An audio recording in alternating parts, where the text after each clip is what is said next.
For decades, they were much more than just movie stars. They were a phenomenon. Terence Hill and Bud Spencer made audiences worldwide laugh, applaud, and believe in the power of friendship, all while delivering memorable punches and pursuing justice in dusty western villages. But what if none of this had ever happened, and if a misstep, a broken foot, had never brought them together? Today, at 86, Terence Hill finally reveals the truth about their legendary partnership. That twist of fate that changed his life forever, the woman he met on a film set, and that discreet but unwavering bond that made their on-screen chemistry unforgettable.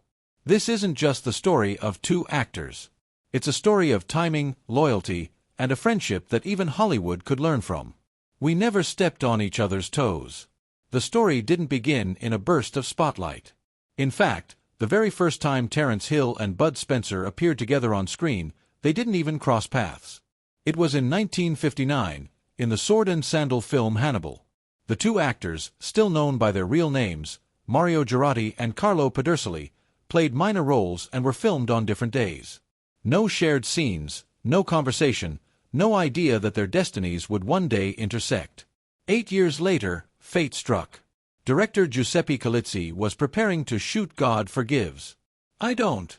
In 1967. Originally, the lead role opposite Bud Spencer was to be played by Peter Martell. But on the eve of filming, Martell broke his foot. With shooting imminent, Calizzi urgently needed a replacement. That's when a young actor named Mario Girardi entered the scene. He had no idea that this last-minute role would change his life. I remember that moment very clearly, Hill would later recount. I arrived on set and Bud, Carlo, was there. He looked at me, smiled, and said, "Ciao, I'm Carlo." There, it was launched.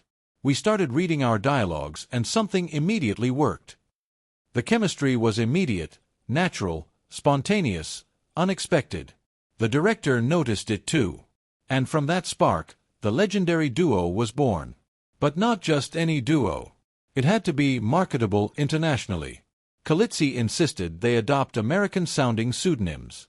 Mario Girardi became Terence Hill, choosing this name in tribute to his mother's initials, Hildegard Tame.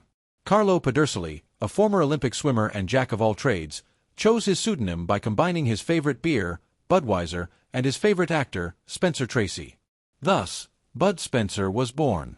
Their first 3 films, God Forgives, I Don't, Ace High, and Boot Hill were spaghetti westerns with a rough atmosphere and subtle humor.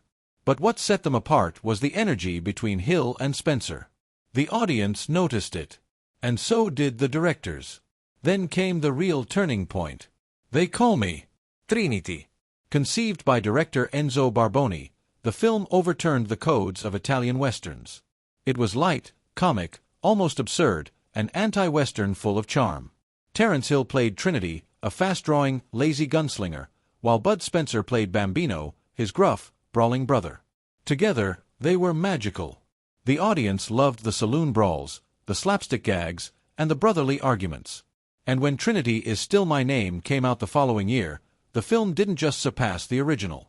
It broke all records. With more than 14 million tickets sold in Italy, it became the most profitable film in the country's history. In Germany, it remains one of the biggest hits of all time. Even in the United States, where dubbed films rarely find their audience, Trinity's adventures made their way. Suddenly, Hill and Spencer weren't just actors. They were icons. And yet, behind the scenes, things were different from what one might imagine. Bud, an imposing figure with a thundering voice, was also an intellectual, a law and chemistry graduate, music composer, and recognized inventor. Terence was a discreet perfectionist. He studied literature, avoided social parties, and meticulously prepared his roles, often reworking scenes late into the night. Bud functioned more on instinct, preferring a good dinner to a rehearsal. Their personalities were opposite, and that's precisely what made them strong. "We never stepped on each other's toes," he would say. There was no jealousy, no ego. Just great trust. Between 1972 and 1985, the duo moved away from westerns to explore other styles. In Watch Out, We're Mad, they chase after a cult red-yellow VW buggy. In All the Way Boys, they portray pilots in South America, a shoot that would give Bud a passion for flying. Other successes followed. Crime Busters. Even angels eat beans. Go for it. Double Trouble. Miami Super Cops. Most filmed in Miami, these movies transposed their slapstick recipes into a modern setting, while preserving the essence of their characters, the charming rogue and the grumpy colossus. Bud's son, Giuseppe Pedersoli, would later say that his father and Hill had something few on-screen duos possessed. It wasn't acting. It was real. They respected each other. They liked each other. But even the best duos experience lows. In 1973, Hill even turned down Even Angels Eat Beans. He was replaced by Giuliano Gemma. Bud refused to do the sequel. In 1991, Hill was supposed to star in One Foot in Paradise, but refused due to his commitment to the Lucky Luke series. And although other duos tried to imitate them, like Paul L. Smith and Michael Coby, none managed to recreate their magic. After Miami Super Cops in 1985, they took a long break. Then, in 1994, they reunited for one last comic western, Troublemakers, a symbolic conclusion to their epic journey. Their legacy continues to grow. In 2017, a retro video game Slaps and Beans allowed fans to relive their adventures. A sequel was released in 2023. Museums are dedicated to them. In Lommatzsch, Germany, for Terence Hill, in Berlin for Bud Spencer, with sets, props, and of course, the famous buggy. Away from the cameras, their bond remained intact. Bud often dined with Terence and his wife Lori, whom he had married just 2 weeks after meeting her on the set of God Forgives. I Don't. Their families were connected. They weren't just friends. They were brothers. The Painful Farewell to Bud Spencer. When the news broke on June 27, 2016, that Bud Spencer had passed away at the age of 86, a wave of grief swept over Italy. And far beyond. Fans, directors, actors mourned the loss of the gentle giant of Italian cinema. But no one felt the shock as deeply as Terence Hill. I lost my best friend, he said simply. But I'm grateful for the journey we shared. It was a beautiful story. Bud passed away peacefully at 6:15 p.m. at his home in Rome, surrounded by his loved ones. His last word was, "Thank you." For Terence Hill, who had just returned to Almeria, the very place where they had first met on the set of God Forgives. I don't. This moment didn't seem like a mere coincidence. When Giuseppe Arch, Bud's son, called me to tell me the news, I was exactly at the place where Bud and I had met for the very first time, Hill confided during the eulogy. After the pain, a strange serenity came over me. I understood that nothing in life happens by chance. The funeral, celebrated on June 30, 2016, at the Church of the Artists in Rome, was a moving tribute. When Spencer's coffin was carried out of the church, a choir composed of friends, fans, and family members sang Dune Buggy, the joyful theme from Watch Out, We're Mad, a film that captured the mischievous spirit of the duo. And there, with moist eyes but a steady voice, stood Terence Hill. He spoke, not as a movie star, but as a man mourning the loss of a brother. With Bud, there was always joy, he said. From the first day, he told me, we'll never argue. And he was right. In nearly 50 years, not a single argument. He remembered their very first scene together. Ironically, a fight. Bud, already an accomplished athlete and imposing, had marked Terence forever. He had this energy, he said, an incredible physical power, but with a child's soul. He was never cruel, never arrogant, always smiling, always humble. Spencer's death triggered a wave of tributes around the world. Italian Prime Minister Matteo Renzi wrote on Twitter, "Ciao Bud Spencer, we loved you so much." The Minister of Culture, Dario Franceschini, called him a great actor of our cinema. Even Russell Crowe paid tribute, R.I.P. Bud Spencer, I heartily stand with your family. But the most poignant tributes came from those who really knew him. They recalled their many shared dinners, often at Bud's house in Rome, around a plate of spaghetti prepared by Maria, Bud's wife. Each time, Bud reminded me, you and I, we never argued. He was proud of that. And so was I. After Spencer's departure, Terence Hill didn't just talk about their legacy. He embodied it. Through his interviews, public appearances, and even in his work, he perpetuates their memory. In Germany, where the duo remains immensely popular, a Terence Hill ice cream saloon opened in Dresden. In Berlin, a Bud Spencer museum was created, with filming props, recreated sets, and of course, the iconic buggy. Hill personally supported these initiatives. In a particularly moving moment, Hill confided that he still heard Bud's voice sometimes. "Some days, on a film set or walking in a city where we had filmed, I feel like I can hear him laugh, and for a moment, it's as if he were still here." At 86, Terence Hill no longer looks back with sadness, but with gratitude. "It all started because someone broke their foot," he says, a melancholic smile on his lips, remembering the role that led him to the set of God Forgives. "I don't. Life is strange, and sometimes, it offers you a gift you never asked for." A gift named Carlo Pedersoli. A friend named Bud Spencer. And as Terence Hill says goodbye one last time to his lifelong partner, he doesn't cry. He smiles. The Silent Journey of a Cinema Legend. Let's now turn to Terence Hill himself. Let's step away for a moment from the comic punches and legendary duos to discover the man behind the name. Much more than half of a mythical tandem, Terence is an artist, a father, and a discreet soul, shaped by war memories and the simple beauty of life. Born Mario Girardi in 1939 in Venice, Terence Hill was destined for an extraordinary journey that would take him from a childhood marked by conflict to worldwide fame.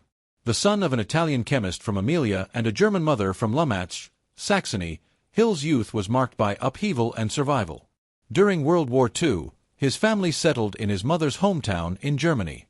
It was there that he experienced the horror of Allied bombing and air raids on Dresden.